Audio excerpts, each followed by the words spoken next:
আসসালামু আলাইকুম প্রিয় বন্ধুরা, আশা করি সবাই ভালো আছেন। আলহামদুলিল্লাহ, আপনাদের দোয়া আমিও ভালো আছি। আপনারা জানেন আমি আমার স্বপ্নের খামারের নতুন ঘর তৈরির কাজ শুরু করেছি।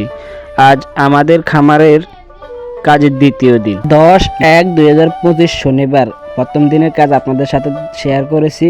আজ 13/1/2025 মঙ্গলবার দ্বিতীয় দিনের কাজ শেয়ার করতেছি।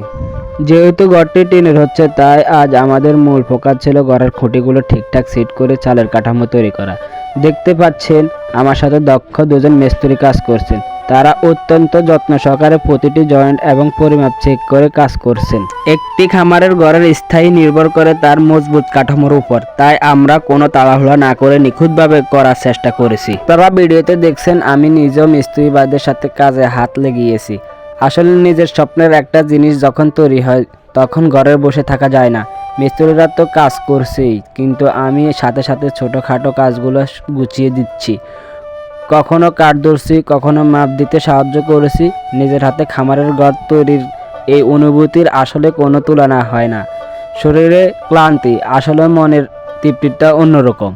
আর সারাদিন ঠান্ডা হাওয়া এবং মিষ্টি রোদ, এর মাঝেই আমরা কাজ চালিয়ে গেছি। এই পর্যন্ত যতটুকু কাজ হয়েছে তাতে আমি বেশ সন্তুষ্ট। খুঁটি বসানো এবং চালের ফ্রেম তৈরির কাজ প্রায় শেষের দিকে। এখন শুধু টিন বসানো বাকি। ইনশাআল্লাহ আগামীকালের মধ্যে আপনারা ঘরের পূর্ণাঙ্গ একটা রূপ দেখতে পাবেন। আপনারা যারা খামার করার কথা ভাবছেন তাদের জন্য এই ভিডিও আশা করি কিছুটা হলেও ধারণা দেবে। আজকের মতো কাজ এখানে শেষ করছি। অন্ধকার হয়ে আসায় আজ আর বেশি দূর এগোতে পারলাম না। আজ যতটুকু কাজ হয়েছে তা আপনাদের কেমন লাগলো অবশ্যই কমেন্টে জানাবেন। আপনাদের দোয়া আর সাপোর্ট আমাকে অনেক উৎসাহ দেয়। আগামীকাল আবার দেখা হবে নতুন কোনো আপডেট নিয়ে। সবাই ভালো থাকবেন, সুস্থ থাকবেন। আল্লাহ হাফিজ। আসসালামু আলাইকুম ওয়া রাহমাতুল্লাহ।